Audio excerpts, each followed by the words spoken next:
How are you doing? Miss Linda here. So today we're going to talk about how to get a guy you met online to take you on a first long distance date. If you're new to this channel, I talk about high value dating, femininity, seduction, everything that you need to elevate your love experiences. Now, long distance relationships are not new to me. The first time I got engaged, I actually got engaged from a guy who I had a long distance relationship with. So when this babe reached out to me, I mean, it was so interesting how her story was. She had a couple of weeks ago gone to her Facebook and she saw a friend request from this guy. Of course, she didn't pay attention. Then coincidentally, she checked her Instagram. That same guy had also sent her a friend request. So of course, that was a little bit interesting. So looking deeper, she saw they had like 4 or 5 common friends, and these are friends who she's really close with. So she was like, okay, let me check out his profile. His profile seemed decent. And she now then came to me, she's like, oh my God, so Linda, what should I do? So I'll be sharing tips with you of how to get some of these leads and convert them to dates who can actually be men in your life for either business, for love, for romance, because you never know how some of these relationships can play out. So the first thing, accept that friend request. If you've seen that his profile, I mean, you two share common friends, and these are people who are not people you last talked with like 100 years ago. These are people who are close to you. Chances are, it's always easier to date people you're networked with. So accept the friend request, okay? So the second thing, and this was something unconventional, I told her to send him a DM. And just first of all to say, oh, hey, it's really interesting that I got a request from you. Are you the same guy who sent me a friend request on Facebook and now on Instagram? Like, what's up? Like, what's the deal? So keep it light, keep it chirpy. You can use some nice emojis at the end, like smiley faces, so that he knows that you're open and welcoming, and that will also make him respond. And that's what she did. So interestingly, of course, he responded and they started talking a bit. Now, and this leads me to the second thing. With some of these men you meet online, some of them may just be looking for chat buddies. Now, you're a high value woman, you don't have that kind of time. I mean, you're not interested in becoming pen pals with anybody, especially the fact that he is not based in your country. So you really don't want to waste too much of your time. So what I encouraged her to do, I told her to limit the amount of time you spend chatting. And this way he'll be more inspired to give you his number, or for him to ask you for your number, so that you can actually have fun conversations. And that's exactly what she did. So they shared maybe 2 or 3, maybe 3 chats in between the 2 days they were talking. Of course, he was initiating because he was interested in her. Duh. A man who's talking to you, chances are he finds you attractive, so he wants to know more about you. So then I told her to spend less time online. So yes, long story short, they exchanged numbers and he reached out to her. So they had the initial phone conversation. Now, the thing with this initial phone conversation, like even if you're dating somebody or you've met a guy locally, the initial conversation is for you to just do a very basic screening to see if this is somebody you'd be interested in getting to know a bit more, and also just to find out if your energies match. I'm really big in terms of reading people's energy, and we do that a lot. That's how come sometimes there are people who you will naturally like, and there are some who you will probably not want to spend a lot of time with. And that energy can also be read even on phone conversations. So anyway, get this guy to call you. So he called her and they did the preliminary talk. She found out that he was a single dad he's lived in out of the country for like 11 years or something like that. And this was perfect for her because she's also a single mom. She's actually getting separated, yeah? So it worked perfect. She was like, okay, this is interesting. So then, of course, they talked a bit, and what then she saw that like he was not sure about how to pick up the conversation further. So she lightly asked, okay, so Sarah, when are you going to ask me on a first date? And guess what? He was like, oh my God, yeah, I've been wanting to ask you on a date. I just didn't know. I was trying to get the courage to do so. So anyway, he asked her on a date. And now here is the tip with long distance dates. Don't get don't get confused and try to take control of the relationship. So in this case, what she then told him was, okay, please feel free. You're the man and you seem to be like such a gentleman. I'm open to whatever date you want, kind of date you want to plan. Please go ahead and plan it. And that squarely puts the ball back onto his court to plan whatever it is that he had in mind. So in this case, he wanted to take her out on late lunch. And of course, like a gentleman, he asked her which date is available. And this is the other thing. Still follow the dating rules of day to day. Because once you've established your initial contact by phone and you've established that your energies vibe, allow him to lead the pace.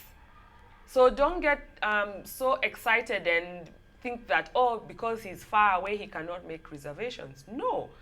In this case, this gentleman made reservations for this babe, picked out the restaurant, picked out the time.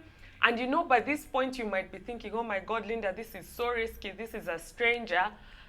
How can I know that I won't reach the restaurant and he won't ghost me? Now, for me, I always say, trust people's actions. So if this guy, for instance, starts to message you and he starts to talk about planning a long distance date, a dinner date for you, maybe for Saturday, and this is like a Wednesday, and between Wednesday, Thursday, Friday, he's quiet, there's no conversation going on, of course you'll be anxious.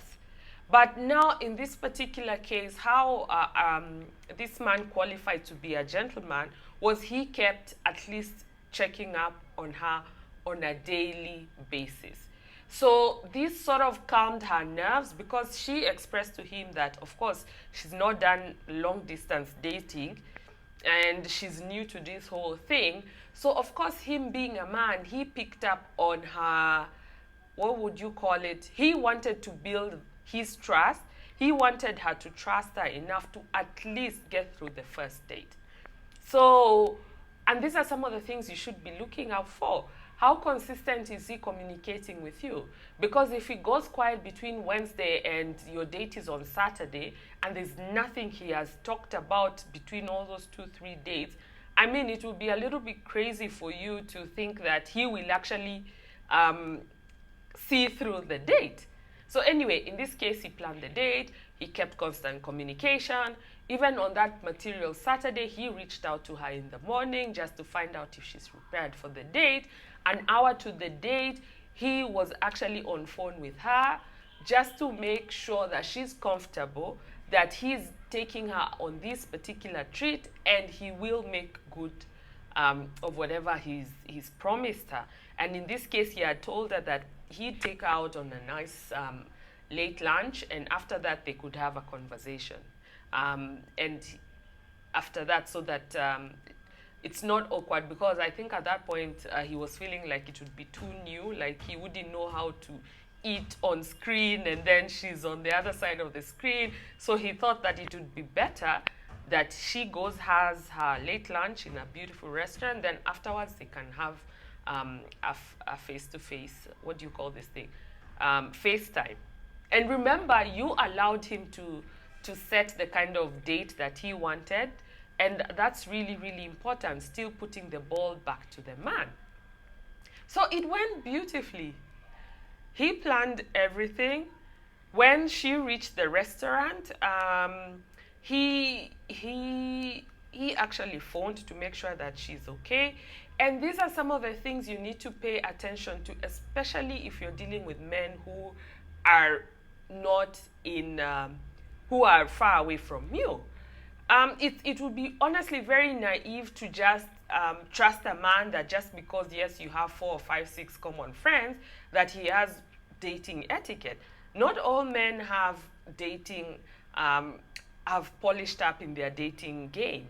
And there are some who are weird, or there are some who are plain old assholes, but it's up to you to be able to decide from the way he's treating you where to place this guy. Okay, so the date went so well, and these are some of the tips I told her to do was to keep an open communication, because remember, this guy still doesn't know you technically. So I told her to, when you reach there, send him a picture that at least you're there, to just confirm, because I'm telling you, with this whole thing, there are so many cases where men send babes fare, and these are people who are in Nairobi. A guy sends a babe like some money to go meet him, and the babe does not show. So I mean, small gestures even on the lady's side show this man that you also are trustworthy. So she sent him a cute selfie. Of course, she dressed up. Please don't take this man for a fool and decide you won't go out on the date and you'd rather order takein and just do some dodgy stuff. No, I always believe if a man is showing you good faith from the beginning, match his energy and also build that, cultivate that air of trust.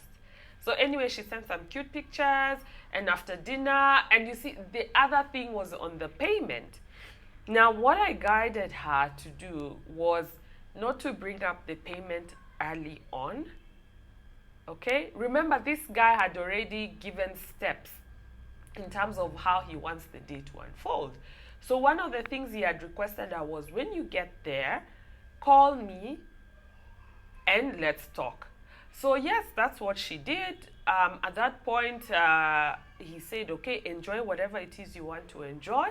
And after you're done with the meal, call me. So this is so tricky. If a guy wants to treat you and is not based, is out of the country, please get a meal that you two can afford. Yes, he has told you pick whatever you want from the menu. He's not there with you. Remember, you don't really know. And these are some of the things that even if you're sitting face to face with a guy, some guys can reach there and decide they don't have the money. So anyway, whatever you order, let it be something that you yourself you can afford. Long story short, the guy paid for the bill, and she then found her way back home. He also, I think, settled the cab money, and they proceeded now to have their own face-to-face after he had treated her the way he had treated her, which to me was really, it was a really courteous way of having an initial first date. And the conversation went really well. They had a good time. He talked about his, they kept the conversation really light and fun. They talked about, I actually told her to talk about a few things like her interests. And these are some of the things that bring a lot of excitement to you. Yes, you can mention that you have worked this job. I don't think you should dwell a lot of your, what do you call this thing? A lot of your conversation around your job. Rather emphasize your hobbies or interests that you have outside your work. I also guided her, make your environment look pretty. Make it look girly and pretty and just a beautiful ambiance. So I encouraged her to keep it out of the bedroom. I know it's so easy to want to go and sit on your bed and have a conversation. Remember, this is your first date. You could have a simple setup like this, some nice flowers, some nice candles, and just talk. Yeah, let it be fun, let it be casual, let it be laid back. Choosing the right space to have that conversation is also so important, because you don't want to project very sexual tones earlier on when you've just met a guy. Then be vibrant, yeah? Have some energy around you. I know it's not easy not having somebody next to you, but just be vibrant. Put on makeup, put on lipstick, whatever dress you've worn, don't change it when you come back home. please look dressed up and beautiful for this guy. And guess what? After she followed all these steps, a guy immediately asked her out on a second date. And so far, she's told me she's having such a nice time with this guy. So, long story short, please pay attention to where men will pop up from. I know it's easier to want to go places to meet men physically, but also your social media is a channel for you to meet nice quality men. So pay attention to your social media pages. Anybody who shows up, who looks interesting, don't be too quick to reject some of these men. And most important of all, be intentional in terms of what you're looking for out of your dating life. So if you're looking to work with me, I offer one-on-one coaching, private tutoring. Check out details in the description box and see you soon. Bye.